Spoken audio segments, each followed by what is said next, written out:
Facebook live में आप लोगों का स्वागत है।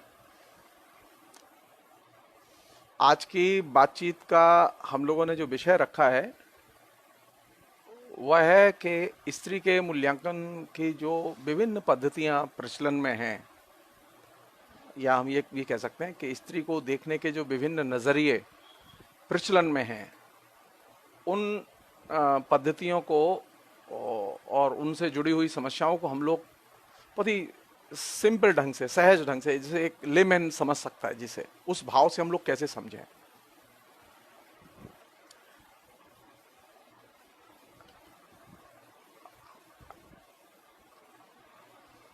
मैं ये नहीं कह सकता कि स्त्री के विषय पर बातचीत का मैं अधिकारी विद्वान हूं, क्योंकि स्त्री अपने विषय की खुद विद्वान है। स्त्रियां ज़्यादा बेहतर ढंग से जानती हैं अपनी समस्याओं को, और वे ज़्यादा बेहतर ढंग से बोलती भी हैं अपनी समस्याओं पर। हम लोग तो एक तरह से स्त्री विषय के आउटसाइडर हैं, और आउटसाइडर होने के नाते यह कह सकते हैं हम लोग हमदर्द जरूर हैं।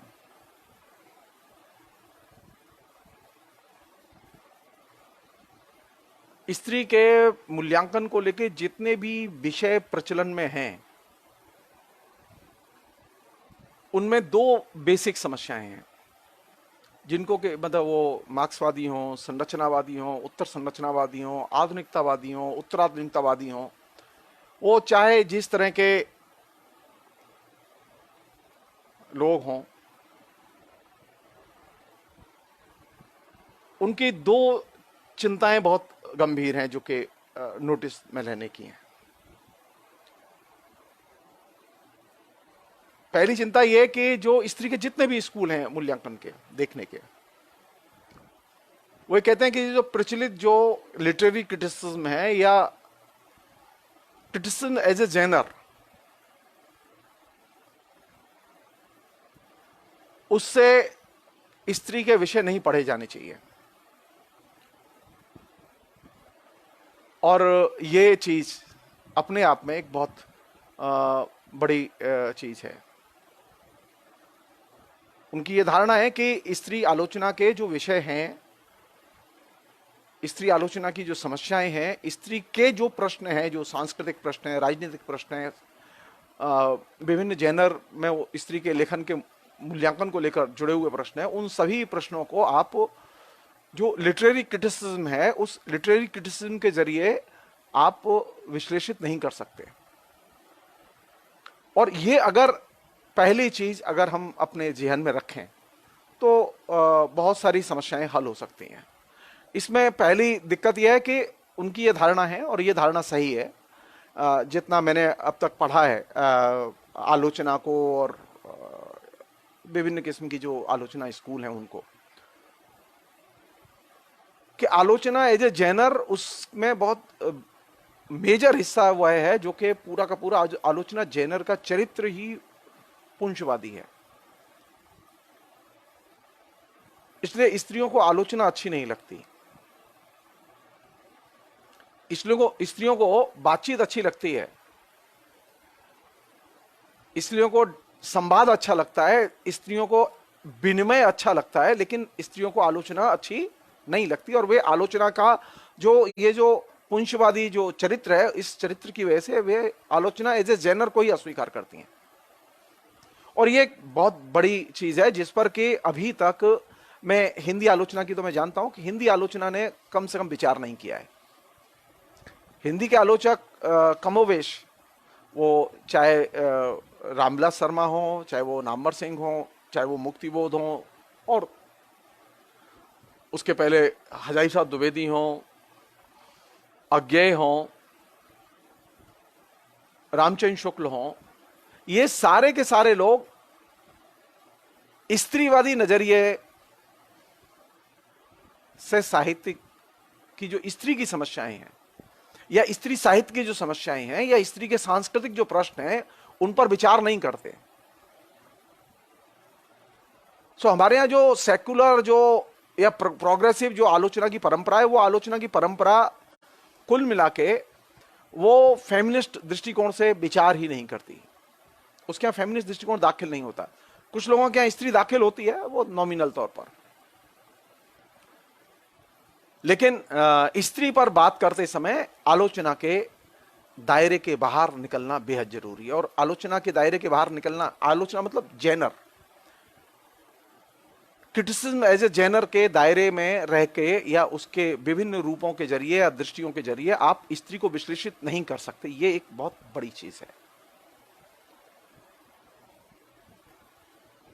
हमारे यहाँ अनेक प्रोफेसर लोग हैं लिटरेचर के, वे फेमिनिज्म पसंद नहीं करते। वे अपने दृष्टिकोण से ही या पुंछवादी दृष्टिकोण से ही वे स्त्री के प्रश्नों को देखते हैं और छात्र छात्राओं से रिसर्च कराते हैं, जो कि सही नहीं है। स्त्री पर जो भी अनुसंधान होगा, स्त्री पर जो भी विचार विमर्श होगा, वह स्त्री के नजरिए से होगा या फेमिनिस्ट दृष्टिकोण से होगा। पुंछवादी दृष्टिकोण से वो संभव नहीं है। दूसरी एक चीज है जो कि बहुत जरूरी है, मतलब स्त्री पर विचार करते समय, स्त्री के लिखे पर विचार करते समय, वो ये कि विभिन्न भाषाओं में स्त्री साहित्य का या स्त्री लेखिकाओं का जो भौतिक प्रवेश है और उनका जो लेखन है वो अलग अलग किस्म का है, वो एक जैसा नहीं है। और ये जो उसका जो भौतिक प्रवेश का जो वैविध्य है, मसलन आप किसी फ्रेंच फेमिनिस्ट के नजरिए से सीधे यूपी के लेखक या लेखिका की रचनाओं का मूल्यांकन नहीं कर सकते। अगर करेंगे तो बहुत उल्टा सीधा होगा। हां, यह तो संभव है कि किसी फ्रेंच फेमिनिस्ट के नजरिए से आप बंगला की लेखिका का मूल्यांकन कर लें, लेकिन हिंदी की लेखिका का मूल्यांकन संभव नहीं है। यह भी कह सकते हैं कि बंगला में जो स्त्री साहित्य की चेतना और स्त्रियों के साहित्य के लेखन का जो स्तर है वो काफी विकसित है। हिंदी की जो लेखिकाएं हैं उनसे बहुत विकसित है, बहुत समृद्ध परंपरा है वहां, और बहुत विस्तृत एक्सचेंज भी है। विस्तृत एक्सचेंज से मतलब यह है कि बंगला में जो लेखिकाएं हैं वो विश्व साहित्य को पढ़ती हैं और विश्व साहित्य के साथ में जो वहां बहुत सारे विमर्श चल रहे हैं उनका भी अध्ययन करती हैं, उसका भी गहरा असर है। और ये आज की बात नहीं कह रहा हूं मैं आपसे, आज से 70 साल पहले, 80 साल पहले, 100 साल पहले भी यही स्थिति थी। इसलिए मैंने ये बात कही कि ये संभव है कि फ्रेंच में जो महिला सोच रही है उसके दृष्टि से आप बंगला की लेखिका का मूल्यांकन कर सकते हैं।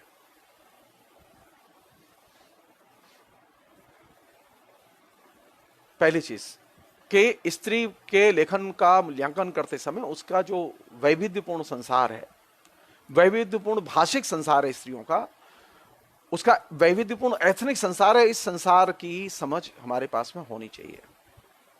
अगर ये समझ नहीं है तो फिर गलत निष्कर्ष निकलेंगे। दूसरी चीज जिस पर के पूरी की पूरी फेमिनिस्ट जो आलोचना परंपरा है, जो स्त्रीवादी आलोचकाओं की परंपरा है, वो परंपरा एक दूसरी चीज पर और जोर देती है। वो ये कि स्त्री पर विचार करते समय उसके स्टीरियोटाइप रूप को आधार बना के विचार नहीं किया जाना चाहिए। हमारे जेहन में जो स्त्री होती है, हमारे साहित्य में जो स्त्री होती है, हमें ये देखना चाहिए कहीं ऐसा तो नहीं कि वो स्टीरियोटाइप हो। अगर वो स्टीरियोटाइप है तो उसके आधार पर स्त्री के बारे में समझ नहीं बनाई जा सकती, उसके मूल्यांकन में असुविधा होगी। या यह भी संभव है कि लिटरेरी क्रिटिसिज्म में जो स्टीरियोटाइप बना हुआ है स्त्री के बारे में, मसलन यह एक स्टीरियोटाइप है कि वो पॉपुलर स्टीरियोटाइप है,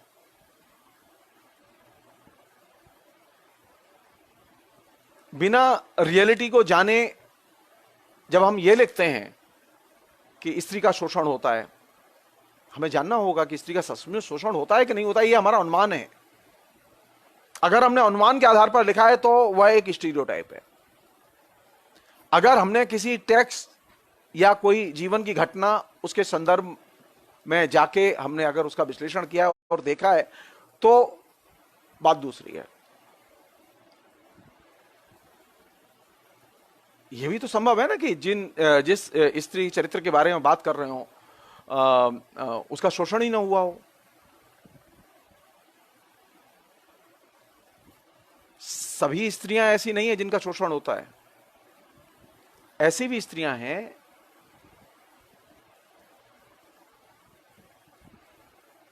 जो शोषण रहित जीवन जीती हैं। लेकिन हमारे दिमाग में एक स्टीरियोटाइप है। यह भी संभव है कि स्त्री के उत्पीड़न के बारे में जब हम पढ़ते हैं, लिखते हैं, देखते हैं, तो जब तक हम उसे रियलिटी में वेरीफाई ना करें तो यह रिस्क इन्वॉल्व है कि कहीं ना कहीं हम स्टीरियोटाइप के कहीं शिकार तो नहीं हो रहे। सो स्त्री पर बोलते समय, लिखते समय ये एक रिस्क है कि आप उसके स्टीरियोटाइप को आप अपने तरीके से एक रियलिटी के संदर्भ में कन्वर्ट करें, आप उसे रियलिटी में लाके उसका टेस्ट करें। साहित्य की आलोचना के संदर्भ में नहीं, खाली साहित्य के मानकों के आधार पर नहीं। इसलिए जब स्त्री पर, जैसे रूपा जी पूछ रही हैं कि, रूपा सिंह ने पूछा है कि नहीं, घर के काम, घर में बहुत सारे ऐसे काम हैं जो कि सिर्फ स्त्री के हैं, जो स्त्री ही करती है, और उसके बारे में अगर हमारी जानकारी है, हमारे ऐसे बहुत सारे लोग हैं, हमारे ऐसे बहुत सारे लेखक हैं जो कभी बाजार नहीं गए, वो स्त्री के दर्द को नहीं जानते। मैं दावे के साथ कह सकता हूं, कह सकता हूं कि राजेंद्र यादव कभी बाजार नहीं गए सामान लेने, लेकिन राजेंद्र यादव ने सबसे ज्यादा स्त्री के बारे में लिखा। तो वहां किसकी संभावनाएं ज्यादा होंगी? इस मामले में मैं नामवर सिंह को एक ऑनेस्ट आलोचक मानता हूं कि नामवर सिंह ने यह गलती नहीं की।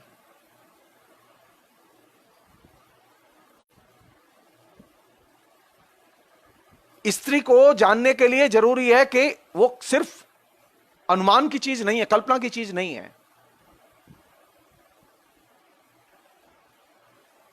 स्त्री अगर सिर्फ कल्पना की चीज बन गई तो फिर बहुत मुश्किल है, उसके फिर स्टीरियोटाइप ही स्टीरियोटाइप बनेंगे। इसलिए जब आप स्टीरियोटाइप में स्त्री को निर्मित करते हैं, और यह मैं बहुत ही विश्वास के साथ कह रहा हूं इस बात को,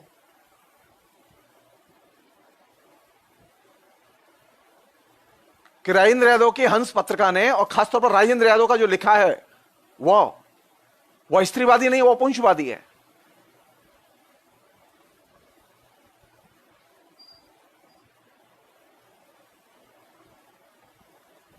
मैंने एक चीज पहले कही थी, मैं उसे सिर्फ रिपीट भर कर रहा हूं। मैं स्त्री पर बात करते समय दो चीजों के बारे में क्लैरिटी बहुत जरूरी है।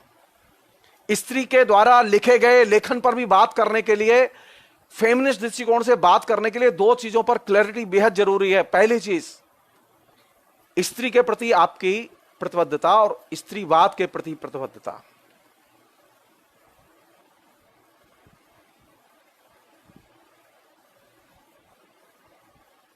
और दूसरी चीज, स्त्री आंदोलन के प्रति आपकी प्रतिबद्धता। जो स्त्री लेखिकाएं, स्त्री आंदोलन के जो विभिन्न संगठन हैं, महिलाओं के विभिन्न संगठन हैं देश में, विदेश में, यह संभव नहीं है कि स्त्री के दृष्टिकोण का विकास स्त्री आंदोलन से पृथक करके हो, यह संभव नहीं है। जो लेखिकाएं यह सोचती हैं कि वे स्त्री के बारे में लिखने की हकदार हैं, उन्हें पहले यह चीज अपने दिमाग में पैदा करनी होगी कि स्त्रियां जो अपने दैनंदिन जीवन की, स्त्रियों के संगठन जो दैनंदिन जीवन की लड़ाइयां लड़ रहे हैं, जो राजनीतिक सांस्कृतिक प्रश्न उठा रहे हैं, आपका उनके प्रति कमिटमेंट होना चाहिए। स्त्री साहित्य की, स्त्री आलोचना की यह ब्यूटी है कि वह स्त्री आंदोलन से अभिन्न रूप से जुड़ा हुआ है। इसलिए स्त्री का जो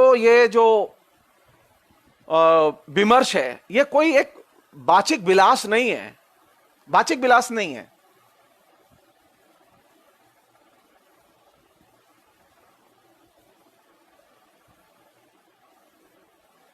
मुझे ये बात अंडरलाइन करनी ही पड़ेगी कि स्त्रियों के लेखन में जो महिलाएं अग्रणी हैं, उनका ये दायित्व बनता है कि वे स्त्री संगठनों के जो आंदोलन है उनका समर्थन करें। अन्यथा तो फिर वहां पर भी एक स्टीरियोटाइप आने की संभावना रहेगी, और हिंदी में वो है, हिंदी में वो है। यह संभव नहीं है कि आप आंदोलन के प्रति सिनिकल हो, महिलाओं के संघर्षों के प्रति आप संशयवादी हो, फेमिनिज्म को आप एक अनटचेबल विचारधारा माने और फिर कहें कि हम स्त्री के हितों की रक्षा कर लेंगे। यह संभव नहीं है, यह संभव नहीं है। फिर इसका मतलब यह है कि आप इस दुनिया को बदलना ही नहीं चाहते। स्त्री को बदलने के लिए स्त्री के आदर्श, स्त्री का नजरिया होना बेहद जरूरी है। स्त्री को बदलने के लिए साहित्य में, कला में, जीवन में स्त्री को बदलने के लिए स्त्री के आंदोलनों में शिरकत और उनका समर्थन बेहद जरूरी है। यस, मूलचंद गौतम जी ने जो लिखा है कि लेखिका को एक्टिविस्ट भी होना होगा। यस, सुभद्रा कुमारी चौहान एक्टिविस्ट थी, महादेवी वर्मा एक्टिविस्ट थी, सरोजिनी नायडू एक्टिविस्ट थी, होमवती देवी एक्टिविस्ट थी, कमला चौधरी जो कि कॉन्स्टिट्यूशन असेंबली की मेंबर थी और यूपी में कांग्रेस की उपाध्यक्ष हुआ करती थी फ्रीडम मूवमेंट में, जिसके आधे दर्जन से ज्यादा कहानी संकलन है, जिसकी कहानियां संकलित करके पहली बार कलेक्ट करके मांग के स्वयं प्रेमचंद ने प्रकाशित की थी। वो एक्टिविस्ट थी, मेरठ की थी वो। ये जो फैशन है कि हम आंदोलनकारी महिला से तो नफरत करेंगे, आंदोलनकारी विचार से नफरत करेंगे, आंदोलनकारी संगठन से दूर रहेंगे और हमें फेमिनिज्म नहीं चाहिए, लेकिन हम स्त्री पक्षधर हैं, यह पक्षधरता एकदम जिसे असहाय पक्षधरता है। स्त्री ताकतवर तब बनती है जब स्त्री के पास अपनी विचारधारा होती है। स्त्री जिद से नहीं बदलती, उसके लिए दिमाग भी चाहिए, उसके लिए विचारधारा भी चाहिए। फेमिनिज्म की ब्यूटी यह है कि फेमिनिज्म ने एक विचारधारा दी। आप किसी भी स्कूल को माने, आप चाहे अपना स्कूल विकसित करें, कोई दिक्कत नहीं है, लेकिन आपके पास में एक स्त्री की विचारधारा होनी चाहिए, और स्त्री की विचारधारा बिना स्त्री आंदोलन के साथ में जुड़े, बिना स्त्री आंदोलन का समर्थन किए वो विकसित नहीं हो सकती। और वो अगर होगी, ऐसी स्त्री पक्षधर हैं, तो वो स्टीरियोटाइप लेखन होगा, वो ड्राइंग रूम राइटिंग होगी।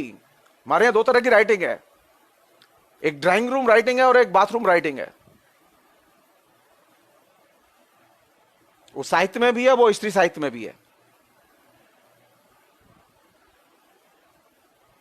तो स्त्री साहित्य को पढ़ते समय उसके स्टीरियोटाइप से निकालना बेहद जरूरी है। यानी यह देखा जाना चाहिए कि जो लेखिका की रचनाएं पढ़ रहे हैं वह लेखिका का नजरिया क्या है, उसका लेखिका का नजरिया स्त्री आंदोलन के प्रति क्या है, तब ना पता चलेगा कि वो कैसे चीजें देखती है। यह संभव नहीं है, यह संभव नहीं है कि स्त्री आंदोलन से तो हम नफरत करें, फेमिनिन से नफरत करें और हम यह कहें कि हम स्त्री के पक्षधर हैं। यह संभव नहीं है।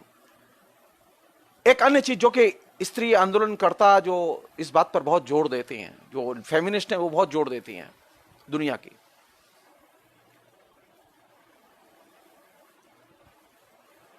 एक लेखिका के नाते उसके पास में एक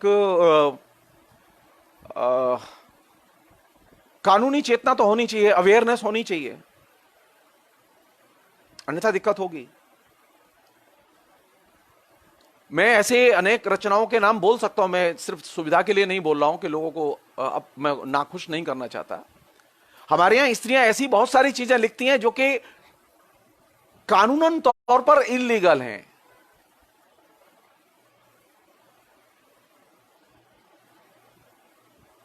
हमने ये सोचा ही नहीं कि एक लेखिका के नाते हम ऐसी चीज क्यों लिखें। तो स्त्री आलोचना दो चीजों पर जोर देती है, वो ये है कि एक तो आलोचना एज ए जेनर से बचा जाए, उसके आधार पर स्त्री का मूल्यांकन न किया जाए, बल्कि फेमिनिस्ट या स्त्रीवादी नजरिए से मूल्यांकन किया जाए।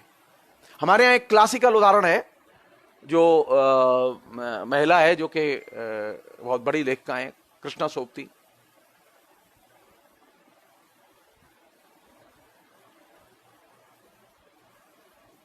वो फेमिनिस्ट दृष्टिकोण से बहुत सारी चीजें नहीं देखती। उनको हमारे मर्द आलोचक बहुत पसंद करते हैं। वो जिस भाषा को लिखती हैं वो पुंस भाषा है, स्त्री भाषा नहीं है। तो ये चीज बहुत जरूरी है समझने की कि ये संभव है कि एक स्त्री लिख रही हो, लेकिन वह स्त्री की भाषा में लिख के पुरुष की भाषा में लिख रही हो। यह संभव है, यह संभव है कि एक स्त्री ही लिख रही हो लेकिन वह एकदम आंदोलन से डिस्कनेक्ट हो। मैं एक बहुत अच्छा उदाहरण देना चाहता हूं इससे कि आप प्रॉब्लम को समझें।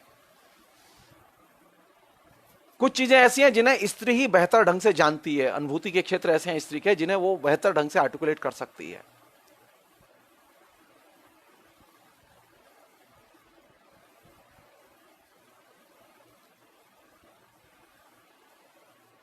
सही सही कहा है मूलचंद जी आपने। मध्यकाल के साहित्य की और खासतौर पर स्त्रियों के मध्यकालीन साहित्य की तो स्त्री के दृष्टिकोण से और रीतकाल की भी स्त्री का दृष्टिकोण से व्याख्या होनी चाहिए। एकदम सही कहा है आपने। जो वह व्याख्या है वो तो मर्दवादी व्याख्या है जिसकी हम लोग चर्चा करते हैं। जितना लिखा गया है हिंदी में उसका फेमिनिज्म से कोई लेना देना नहीं है।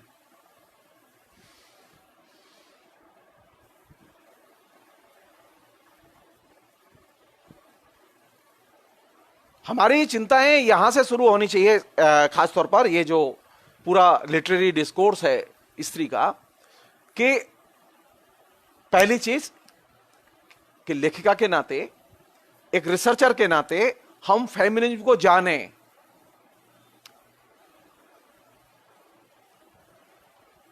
फेमिनिज्म के इस या उस किसी भी स्कूल को जाने, उसे अपने दृष्टिकोण का आधार बनाएं, क्योंकि स्त्री के लिए अपनी एक विचारधारा जरूरी है। सिर्फ धर्मनिरपेक्ष दृष्टिकोण स्त्री की रक्षा नहीं कर सकता। सिर्फ संविधान में उल्लिखित अधिकार स्त्री के व्यक्तित्व को बनाने में मददगार नहीं हो सकते। स्त्री को बनाने के लिए जरूरी है कि आप स्त्री के नाते स्त्रीवाद को पढ़ें और जानें और उसे व्यवहार में लाएं। मैंने निजी तौर पर जब इस फेमिनिज्म पढ़ना शुरू किया तो आप जान लीजिए मैंने पहले मतलब कई दशक, 3 दशक तक मार्क्सवाद पढ़ा, 4 दशक तक संस्कृत काव्य शास्त्र पढ़ा और बैक टू स्क्वायर वन। मालूम पड़ा कि वो स्त्री को पढ़ने में मदद नहीं करता।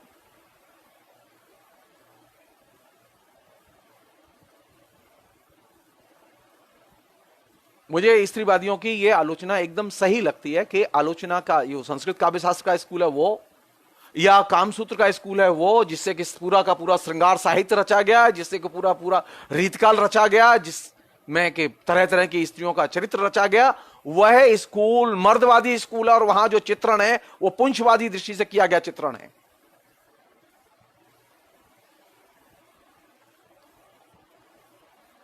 स्त्री कैसे देखेगी ये स्त्री तय करेगी। मैं जो चीज, पहली चीज जो जैसे मैं खासतौर पर अंडरलाइन करना चाहता हूं, स्त्री को विश्लेषित करने के लिए स्त्री की दृष्टि होनी जरूरी है और स्त्री बात की समझ होनी जरूरी है, फेमिनिज्म की समझ होनी जरूरी है। फेमिनिज्म के दृष्टिकोण का आचरण में उपयोग, इस्तेमाल किया जाना चाहिए, लेखिकाओं के द्वारा किया जाना चाहिए। हम जो पुरुष लेखक हैं उनके द्वारा किया जाना चाहिए। सिर्फ सहानुभूति से, स्त्री के पक्ष में उग्र और तेजस्वी भाषा से या आक्रामक लैंग्वेज से, आक्रामक लैंग्वेज स्त्री की लैंग्वेज नहीं है, वो पुरुष की लैंग्वेज है।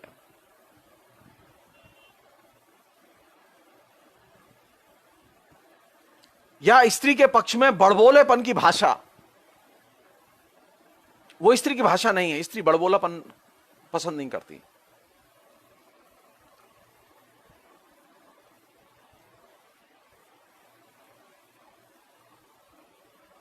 एक अन्य चीज है जो कि मैं इस प्रश्न से आगे चलता हूं थोड़ा सा, वो ये कि अभी अगर जो परिदृश्य देखें हमारे सामने जो है, उस परिदृश्य को अगर ध्यान से देखें तो आपके सामने कई परंपराएं हैं। देशज परंपराएं अलग अलग हैं, तमिल में, तेलुगु में, मलयालम में, बंगला में, हिंदी में, पंजाबी में। स्त्री लेखन की परंपरा एकदम अलग है। कुछ परंपराएं ऐसी हैं जो कि ग्लोबल हैं, हमारे यहां भी हैं, अमेरिका में भी हैं। कुछ परंपराएं ऐसी हैं जो कि सीधे स्त्री आंदोलन के गर्भ से निकली हैं। मसलन एक उदाहरण लें हम, जिसे हम लोग ईव टीजिंग कहते हैं, लड़कियों के साथ छेड़खानी की घटनाएं कहते हैं, जिसे हम लोग दहेज प्रथा और उससे जुड़े हुए जो आंदोलन हैं, उससे जुड़ी हुई जो समस्याएं हैं, उन पर लिखा हुआ जो साहित्य है, उसे अगर आप ध्यान से देखें तो आप पाएंगे कि 1970 के पहले या 1975 के पहले ये इशू ही नहीं थे।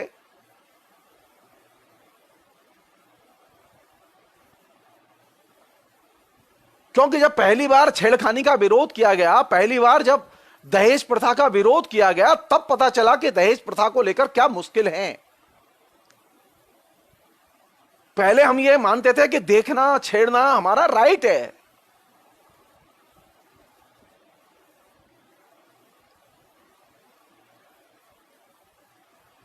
छेड़खानी के बारे में जब लड़कियों ने प्रतिवाद किया, जुलूस निकाले, धरने दिए, आंदोलन किए, तब छेड़खानी के खिलाफ कानून बना। अन्यथा हम महसूस ही नहीं करते थे। थोड़ी सी और अवेयरनेस बढ़ी और तब ये हमें महसूस हुआ कि नहीं, ये घूरना भी जो है ये स्त्री उत्पीड़न का एक हिस्सा है। अन्यथा हम घूरने को हम अपराध थोड़ी मानते थे पहले। और ये सारे घटनाक्रम 1975 के बाद स्त्री आंदोलन के गर्भ से पैदा हुए हैं। समय समय पर लड़कियों के साथ में जो हिरासमेंट हुआ, उत्पीड़न हुआ, उसके गर्भ से जो आंदोलन पैदा हुआ, उस आंदोलन ने मसले खड़े किए और वे मसले अंत में कानून की शक्ल में आए और वो साहित्य में भी आए, कलाओं में भी आए, संस्कृति में भी आए।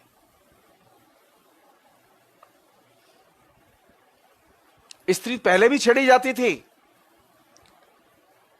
लेकिन कभी ध्यान नहीं गया हमारा। ध्यान तब गया जब औरत ने आंदोलन किया। सती प्रथा पहले भी थी, लेकिन सती प्रथा के खिलाफ में जब जन आंदोलन शुरू हुआ, तब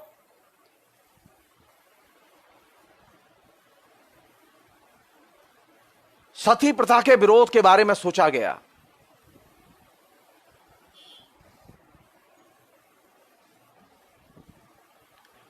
नहीं, ये आशीष त्रिपाठी जी ने जो कहा है, ये हेरल्ड ब्लूम की ये धारणा वो पुरुष लेखकों के लिए ठीक है।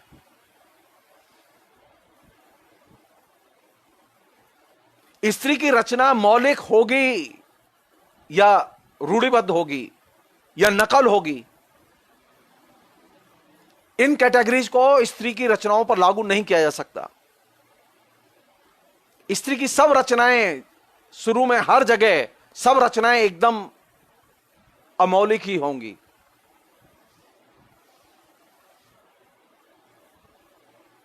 आपने लिखने कब दिया उसे? हमारे यहां दर्जनों मतलब रानियां हैं जिन्होंने बिल्कुल कृष्णाश्रयी परंपरा में एकदम पुरुषों से प्रभावित होकर बिल्कुल हूबहू लिखा है।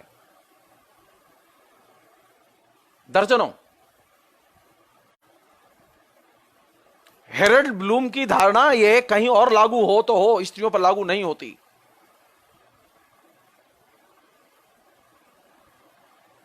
स्त्रियों के साहित्य पर विचार करते समय पहली समस्या यह नहीं है कि वहां चुने मौलिक क्या है, क्रिएटिव क्या है, साहित्य की कसौटी पर कौन रचना खरी उतरती है, अगर यह तय किया जाएगा तब तो 90% रचनाएं खारिज हो जाएंगी, और फिर स्त्री के बारे में बात ही नहीं होगी।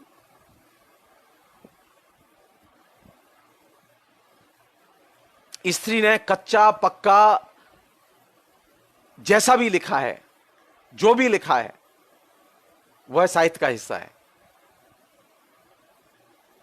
वे रचनाएं भी साहित्य का हिस्सा हैं जो कि एकदम आपको ऐसी लगती हैं कि अपरिष्कृत हैं, अच्छी नहीं है, बेतुकी हैं, कलात्मक रूप से ठीक नहीं है, इनकी भाषा अच्छी नहीं है, इनमें छंद नहीं है, वगैरह वगैरह। इसलिए तो स्त्रियों ने कहा कि हम साहित्य की वो कसौटियां नहीं मानते जो साहित्यकारों ने तय की हैं, साहित्य की आलोचना ने तय की हैं। साहित्य की कसौटियां जो लिटरेरी क्रिटिसिज्म ने तय की वो पुंसवादी कैटेगरी हैं। स्त्री उन कैटेगरीज को नहीं मानती।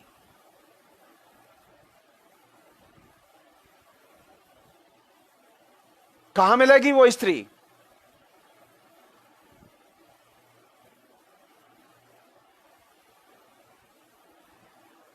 कहां मिलेंगी उसकी चीजें?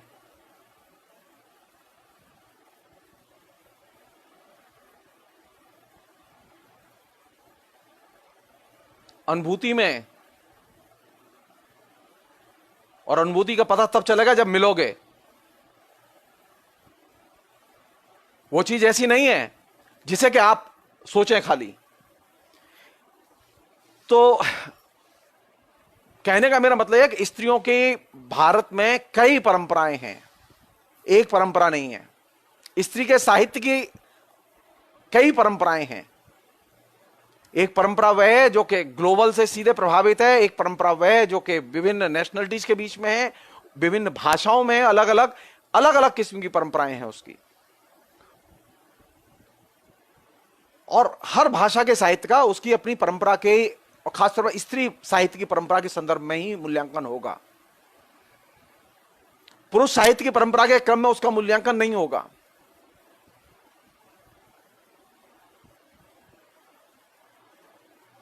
मसलन अगर मैं महादेवी वर्मा की कविताओं पर विचार करना चाहता हूं तो मेरे सामने स्त्री कवित्रियों की परंपरा होनी चाहिए, मेरे सामने ये छायावाद की परंपरा नहीं होनी चाहिए।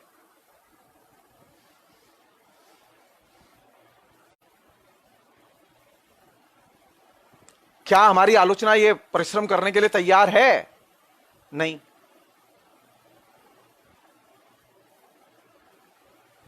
स्त्री साहित्य में स्त्री की परंपराओं से चीजें आई हैं और आती हैं, पहले उन्हें देखा जाना चाहिए। उसमें यह भी संभव है पुरुष साहित्य से भी चीजें आ सकती हैं, लेकिन स्त्री का अध्ययन स्त्री की परंपरा में किया जाना चाहिए। स्त्रियों की यह मांग है, स्त्रीवादी दृष्टिकोण की यह मांग है। और हमारी स्थिति क्या है? हमारी स्थिति यह है कि हम में से जितने जो लोग हैं, आप स्त्रियों से बात करके देखिए, लड़कियों से बात करके देखिए, आप उन्हें परंपरा का ज्ञान ही नहीं होता, पता ही नहीं होता उन्हें।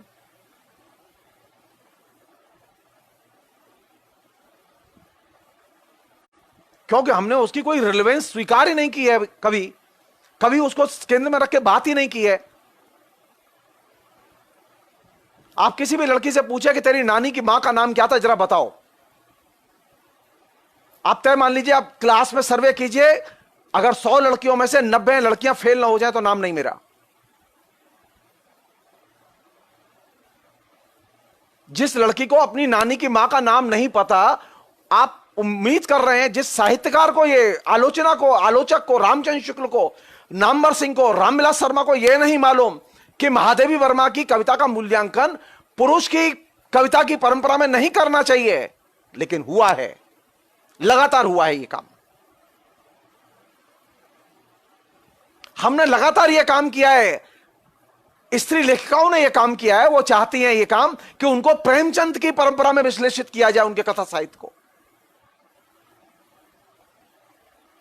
आप प्रेमचंद की परंपरा में स्त्री कथा साहित्य को अगर विश्लेषित करेंगे, मसलन मृदुला गर्ग को, मैत्रेयी पुष्पा को, मन्नू भंडारी को, तो आप उनके साथ न्याय नहीं करेंगे। स्त्री लेखिकाओं का मूल्यांकन होना चाहिए स्त्री साहित्य की परंपरा में। अगर वो कथा लेखिका है, उसने उपन्यास लिखे हैं, तो हमें स्त्री उपन्यासकारों की जो परंपरा है उसी के क्रम में विकास में उसका मूल्यांकन करना चाहिए। लेकिन हमारे यहां यह आदत नहीं है। हमने पुरुषों वाली आदत बनाई हुई है अपनी। स्त्री लेखिकाएं भी चाहती हैं कि उनको यशपाल की परंपरा में रखा जाए, भीष्म साहनी की परंपरा में रखा जाए, उनको प्रेमचंद की परंपरा में रखा जाए।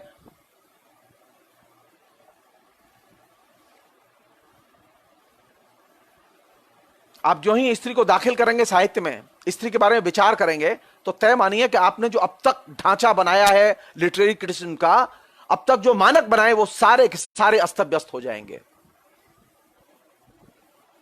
क्योंकि स्त्री जब भी दाखिल होती है वो डिसरप्ट करती है चीजों को, जैसा है वैसा नहीं रहने देती। वो चाहे वो जीवन में दाखिल हो, चाहे वो साहित्य में दाखिल हो, चाहे वो संस्कृति में दाखिल हो, चाहे वो राजनीति में दाखिल हो।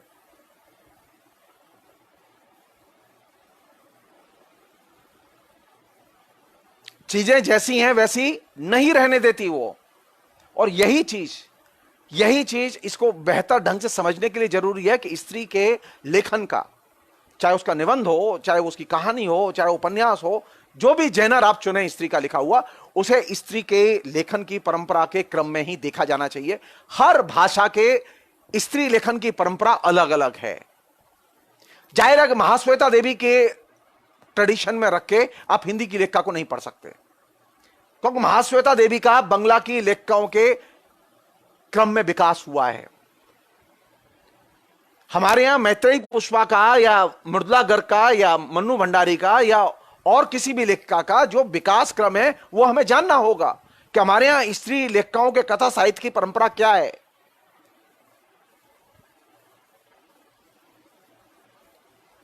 लेकिन हमने ये पालन नहीं किया अभी तक। हमने कभी एक्सरसाइज ही नहीं की।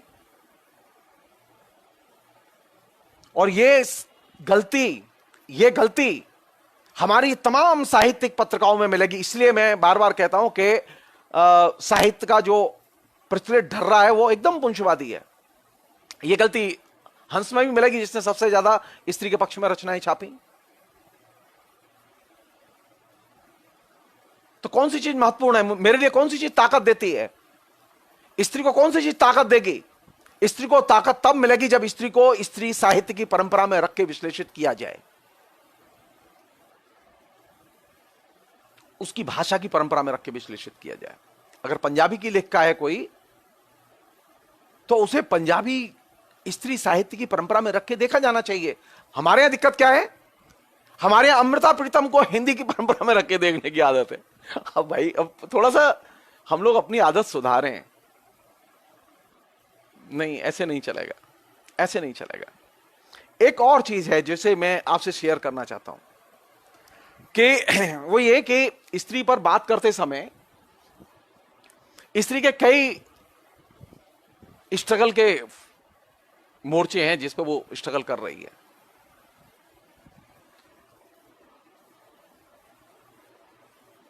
अगर आपसे पूछा जाए कि स्त्री सबसे ज्यादा किस चीज के लिए स्ट्रगल कर रही है,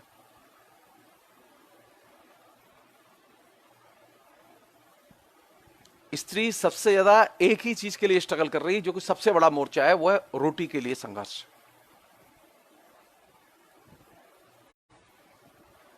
दूसरा उसका जो सबसे बड़ा मोर्चा है वो ये है कि वह आइडियोलॉजिकली पुंजवाद और पितृसत्ता से संघर्ष कर रही है। और थर्ड महत्वपूर्ण मोर्चा है जो कि इस बीच में निकल के आया है कि सैन्यवाद और आतंकवाद, इसके खिलाफ में वो संघर्ष कर रही है।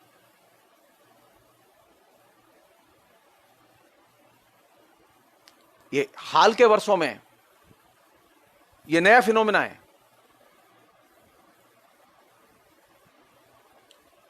जब नॉर्थ ईस्ट में ये चीज चल रही थी तो हमने कभी ध्यान नहीं दिया, लेकिन ये चीज जब अब पैर पसार चुकी है जगह जगह, आतंकवाद के आने की वजह से जगह जगह जो सेना के ऑपरेशन हुए हैं, पृथकतावादी आंदोलनों की वजह से जो सेना के ऑपरेशन हुए हैं, उसके कारण ये अशांत क्षेत्र कानून जो लागू किया गया है, कई जगहों पर अभी भी है,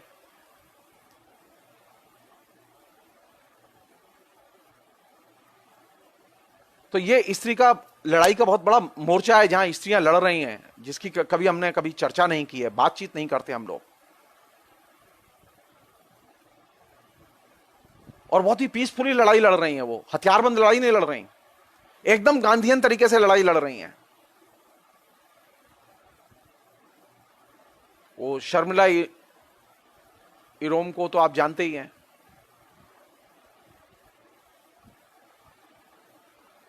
स्त्रियों की लड़ाई का तीसरा बड़ा एरिया है जहां के वो लड़ाई लड़ रही हैं, वो ये कि ये जो सैन्यवाद के प्रचार प्रसार की जो परंपरा चली आ रही है और ये जो आतंकवाद जो पैदा हुआ है विभिन्न फॉर्म में अलग अलग इलाकों में, इसके खिलाफ में भी औरतें लड़ रही हैं।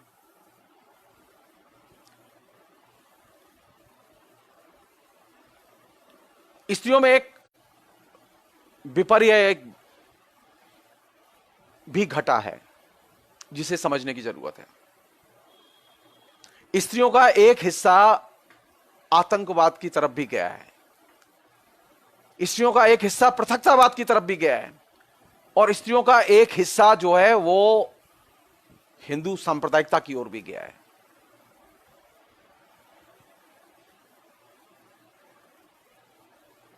कल तक इस चीज को हमने कभी नोटिस नहीं लिया, लेकिन अब नोटिस लेने की जरूरत है। भारत में स्त्रियों का एक हिस्सा आतंकवादियों की भी मदद कर रहा है और एक हिस्सा पृथकतावादियों की भी मदद कर रहा है और एक हिस्सा हिंदू सांप्रदायिकता की भी मदद कर रहा है। अनेक संगठन है ऐसे। गुजरात में 2002 के दंगों में बाकायदा लूटपाट करते हुए और आगजनी करते हुए औरतें पकड़ी गई हैं, औरतें शामिल हैं उसमें।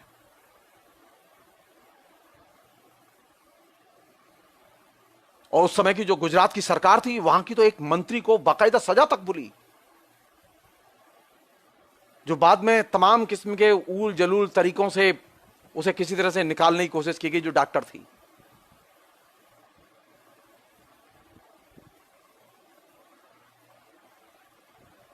हाँ ठीक, अजय मावरकर जी ने जो कहा है वो ठीक है, वो ये सही कह रहे हैं आप कि ये कुर्दिश वुमेन्स का जो स्ट्रगल है वो भी है, वो अफगानिस्तान की औरतें भी लड़ रही हैं अपनी तरीके से।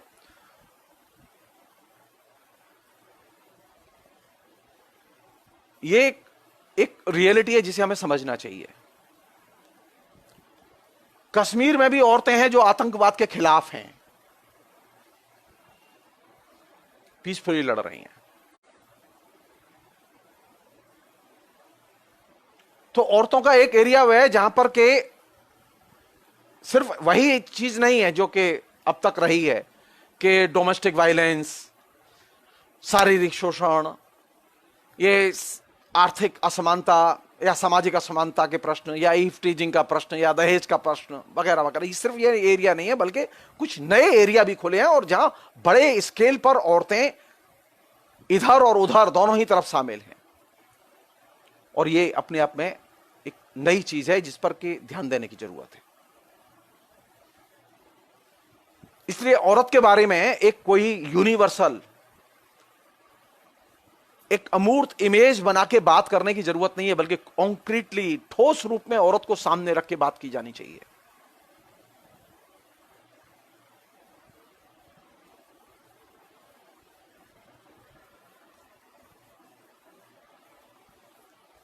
दो एक चीजें और हैं जो कि मैं शेयर करके ये बातचीत फिलहाल रोकूंगा मैं।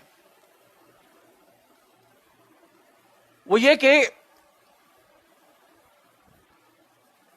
ये मेरी पर्सनल फीलिंग है,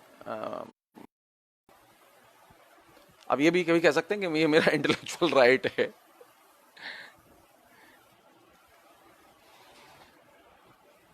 भारत विभाजन, उसके बाद में तरह तरह के सांप्रदायिक दंगे, आतंकवाद, और उसके बाद जो उत्पीड़ित जो औरतों का समाज है, उसके साइड इफेक्ट से प्रभावित जो समाज है, वो उसमें पंजाब है, कश्मीर है, उसमें नॉर्थ ईस्ट के कई राज्य हैं जहां पर कि औरतों को बहुत तकलीफें हुई हैं।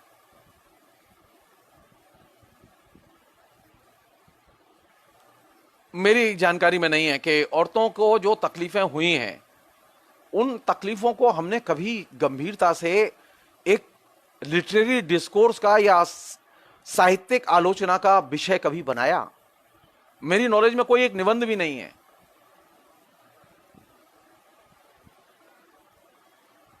हमारे यहां लोगों ने भारत विभाजन पर उपन्यास तो लिखे हैं,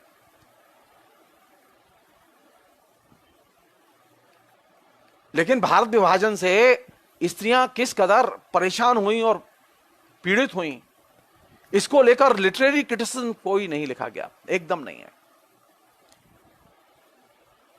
यहां तक कि फेमिनिस्ट लिटरेरी क्रिटिसिज्म भी तकरीबन नहीं है, एक दो चीजें हैं।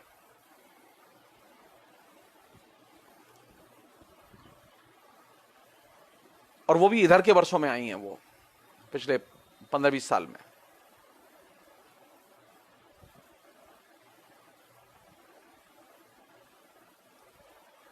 नई जो चुनौती है वो कौन सी है?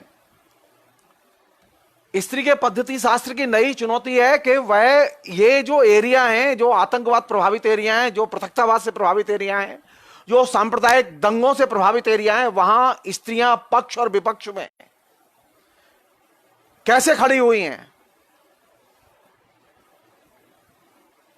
उसकी मीमांसा की जानी चाहिए। यह मीमांसा जब तक हम नहीं करते, तब तक स्त्री के बारे में आपकी कोई समझ नहीं बनेगी।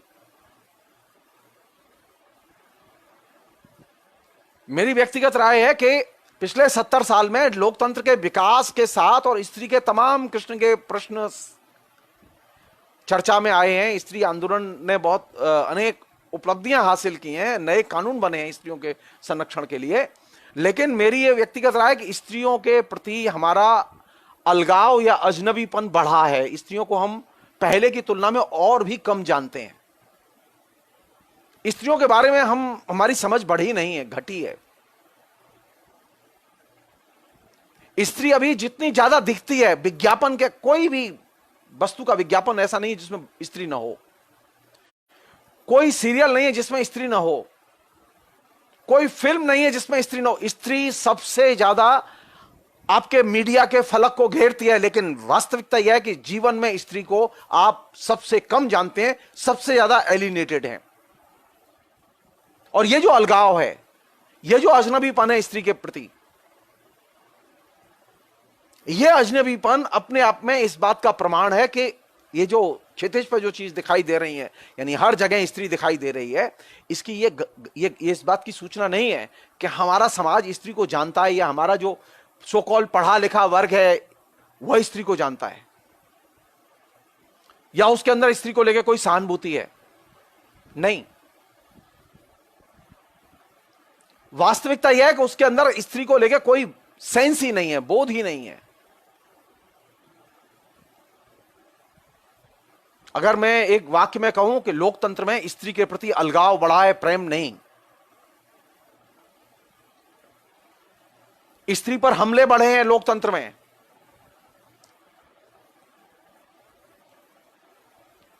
भारत विभाजन में जितनी स्त्रियां नहीं मारी गईं, उससे कई गुना ज्यादा स्त्रियां हर साल मारी जाती हैं घरेलू वायलेंस के जरिए।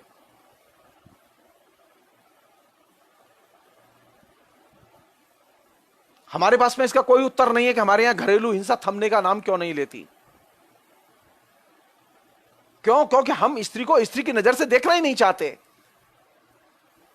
हम स्त्री को यह मौका ही नहीं देना चाहते कि वह अपने बारे में बोले और बताए और मांग करे, और हम नतमस्तक होकर उसकी बातें सुने।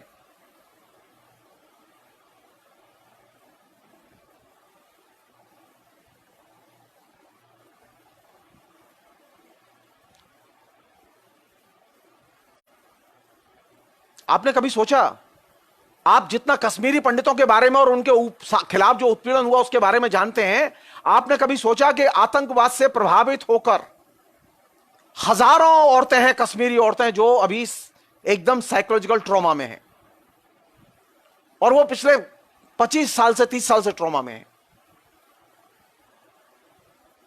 आपकी आंखों के सामने से खबर भी नहीं गुजरी होगी।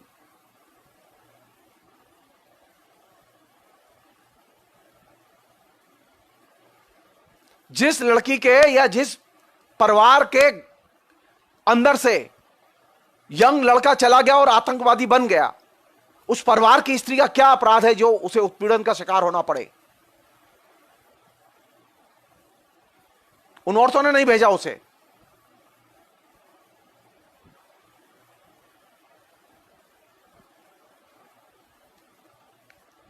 तो स्त्री का जब दर्द, कश्मीरी पंडितों के रिहेबिलिटेशन के लिए इतना बड़ा प्रोजेक्ट लिया गया, बड़े पैमाने पर पैसे उनके खाते में पहुंचाए जाते रहे, अभी भी पहुंचाए जाते हैं, लेकिन आपने कभी सोचा क्या कश्मीर में आतंकवाद से प्रभावित होकर कई हजार स्त्रियां मेंटल ट्रॉमा में गुजर रही हैं और उनके पास में खाने के लिए पैसे नहीं है। लेकिन न तो विधानसभा के पास में समय है बात करने के लिए, और न लोकसभा के पास समय है बात करने के लिए, और न हमारे राजनीतिक दलों के पास समय है, और न महिला संगठनों के पास समय है कि वह इसे एजेंडा बनाएं।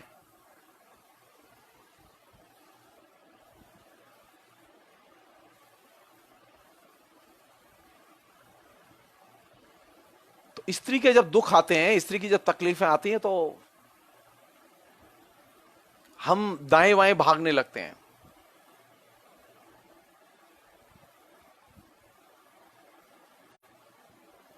स्त्री के पद्धति शास्त्र को निर्मित करते समय, उसके लिटरेरी थ्योरी को निर्मित करते समय उन एरियाज में जाने की जरूरत है जो एरियाज अभी तक एकदम हमारी आलोचना के दायरे में नहीं आए हैं।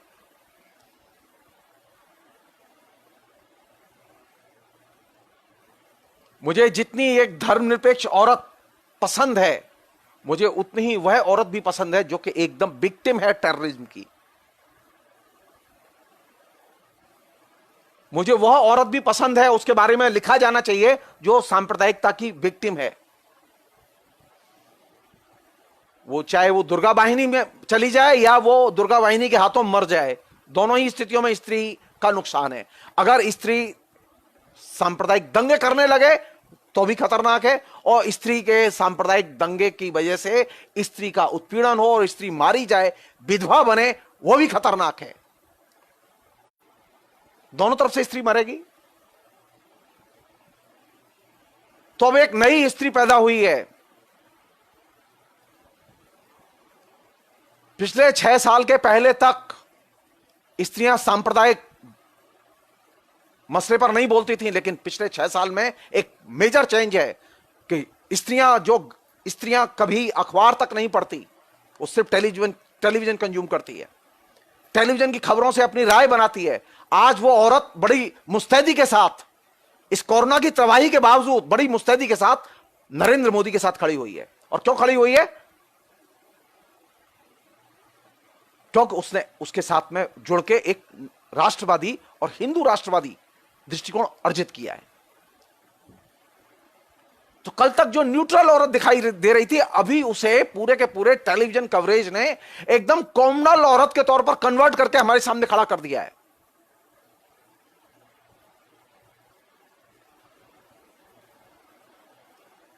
तो स्त्री पर बात करते समय अभी बहुत बड़ी चुनौती है। कल तक स्त्री लिबरल होती थी, अभी स्त्री लिबरल नहीं बल्कि वो एकदम फैनेटिक भी है। मध्यवर्ग की औरतें जो खासतौर पर जो बीजेपी को वोट देती रही हैं, वे औरतें वो अभी बहुत ही फैनेटिक ढंग से पेश आ रही हैं। तो स्त्रियों में बात करते समय कैसे बात करेंगे? स्टीरियोटाइप बना के? जी नहीं, औरत के ठोस स्थितियों को दिमाग में रख के, औरत को ठोस रूप में चिन्हित करके। आप ये भूल जाइए कि औरत लिबरल होती है। औरत लिबरल भी हो सकती है, औरत कम्युनल भी हो सकती है, औरत डेमोक्रेट भी हो सकती है, लेकिन औरत एकदम अधिनायकवादी भी हो सकती है दृष्टिकोण से। और हमारे बीच में हैं ऐसी औरतें। हमने उन्हें बाकायदा 2002 के गुजरात के दंगों में आग लगाते हुए देखा है। पहली बार हुआ हिंदुस्तान के इतिहास में कि गुजरात की कोर्ट ने एक कैबिनेट मिनिस्टर को आजीवन कैद की सजा सुनाई दंगों में शामिल होने की वजह से।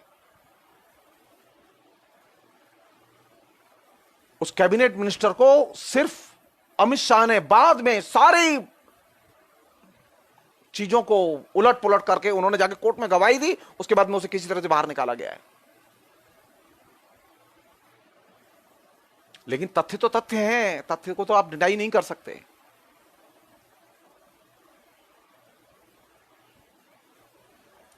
तो स्त्री कहां मिलेगी? कैसी है स्त्री हिंदुस्तान की?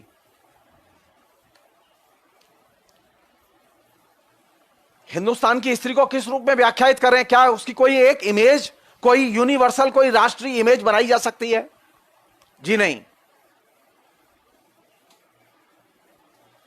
हिंदुस्तान में जितनी औरतें हैं उतनी ही उनकी पहचान है और उतनी ही उनकी इमेज है। उन्हें एक कैटेगरी में एक कन्वर्ट करके, एक इमेज में कन्वर्ट करके बात नहीं की जा सकती।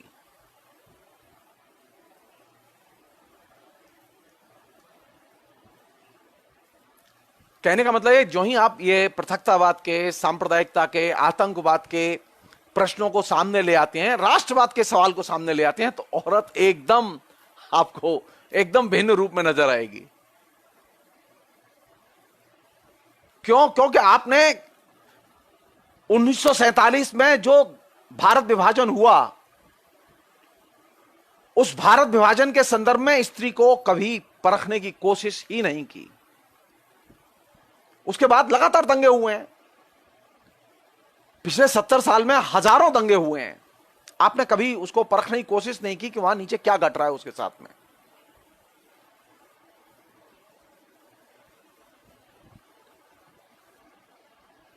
कहने का मतलब यह है कि स्त्री का एक कोई रूप ऐसा नहीं है जिसको कि हम ये मान लें कि यही रूप है जो कॉमन है।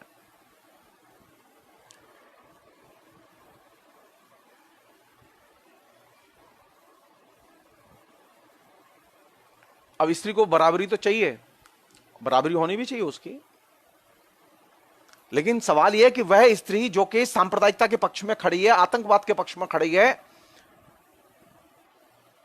हिंदू राष्ट्रवाद के पक्ष में खड़ी है, पृथकतावाद के पक्ष में खड़ी है, क्या उस स्त्री को मैं संविधान के तहत अधिकार दूंगा या उसकी आलोचना करूंगा?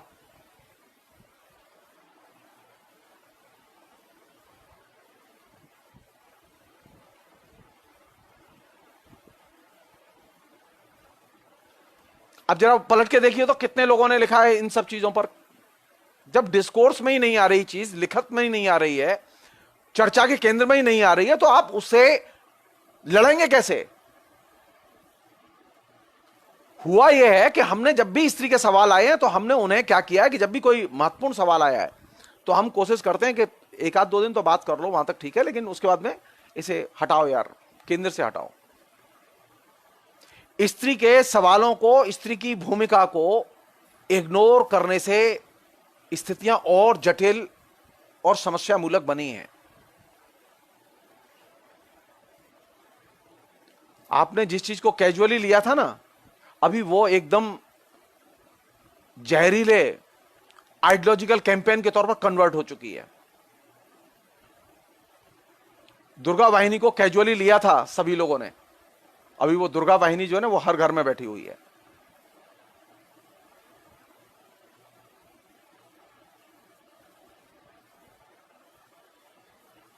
हमने कभी सोचा ही नहीं, क्योंकि हम ये मानते रहे कि औरत का काम है घर का काम करना, उसके ऊपर पॉलिटिक्स का कोई असर नहीं होता।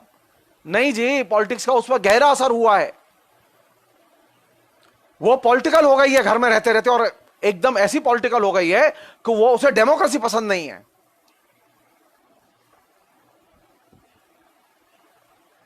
और हमारे किसी भी किस्म के फेमिनिज्म ने इस बदली हुई औरत को एड्रेस ही नहीं किया।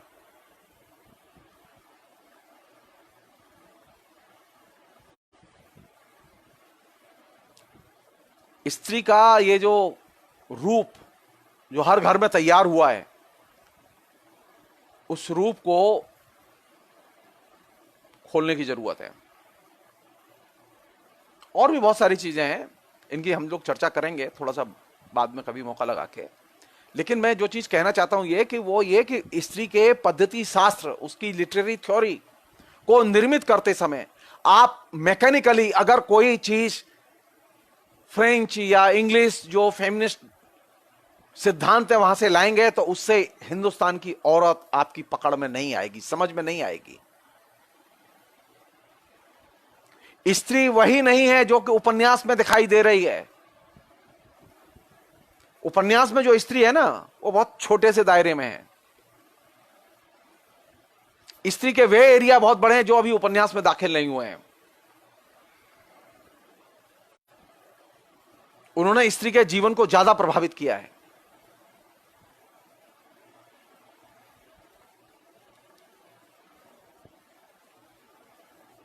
रिएक्शनरी या पृथकतावादी विचारधारा ने या आतंकवादी विचारधारा के कारण वे लोग बड़े पैमाने पर प्रभावित हुई हैं। इनके प्रति हमारा क्या रुख होगा? स्त्री का पद्धति शास्त्र इसके उत्तर नहीं देता। स्त्री के प्रश्न सिर्फ शरीर के प्रश्न नहीं है, बल्कि उसके विचारधारा के प्रश्न भी हैं। स्त्री के प्रश्न सिर्फ छेड़खानी के, घरेलू हिंसा के प्रश्न नहीं है, बल्कि उसकी विचारधारा के बड़े प्रश्न हैं। स्त्री के प्रश्न सिर्फ पुंसवाद के प्रश्न नहीं है। पुंसवादी हिंसा जिसे कि हम लोग एक स्टीरियोटाइप विकसित हुआ है उसके तहत ही देखते रहे, लेकिन ये जो हिंसा के रूप हैं जो कि बड़े स्केल पर हैं और उग्र हैं, इनसे कैसे निपटें, इसका कोई उत्तर मुझे फेमिनिस्ट डिस्कोर्स नहीं देता। मेरी चिंता की चीज यह है, मेरी चिंता की चीज यह है कि मेरे जो फेमिनिस्ट दोस्त हैं, जो फेमिनिस्ट थिंकर हैं, वो इन चीजों पर क्यों नहीं लिखते, क्यों नहीं बोलते।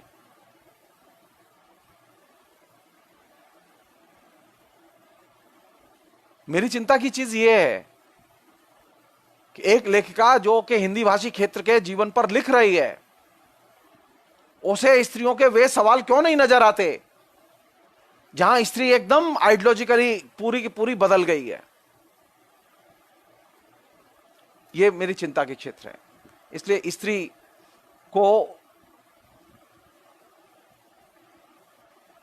जर्नलाइजेशन करके, साधारणीकरण करके पढ़ा नहीं जाना चाहिए, बल्कि ठोस उसकी भौतिक परिस्थितियों और ठोस उसके विचारों की रोशनी में उसे देखा जाना चाहिए। ठोस उसका जो यथार्थ है उसकी रोशनी में देखा जाना चाहिए।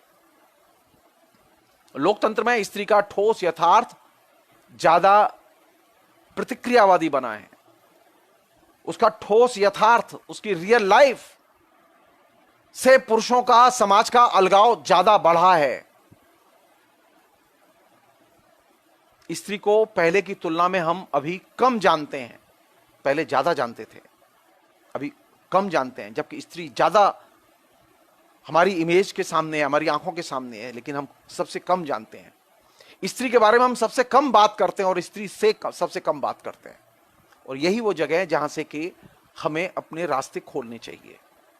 स्त्री के बारे में बात हो, स्त्री से बात हो, और स्त्री के बारे में बात करते समय स्त्री के प्रति कमिटेड होके, स्त्री के प्रति जब हम कमिटेड हैं तो इसका मतलब ये नहीं कि हम कॉमनल स्त्री से कमिटेड होके बात करें। मेरा सांप्रदायिक स्त्री के प्रति प्रतिबद्धता का नजरिया नहीं है। मैं कहता हूं कि स्त्री के प्रति जब आप कमिटेड होंगे तो मुझे एक ऐसी स्त्री चाहिए जो कि धर्मनिरपेक्ष हो और लोकतांत्रिक भी हो, जिसके पास में अपनी स्त्री चेतना हो।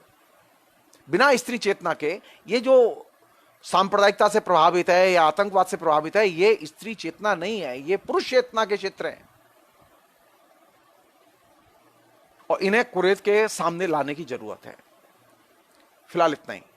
बहुत बहुत शुक्रिया।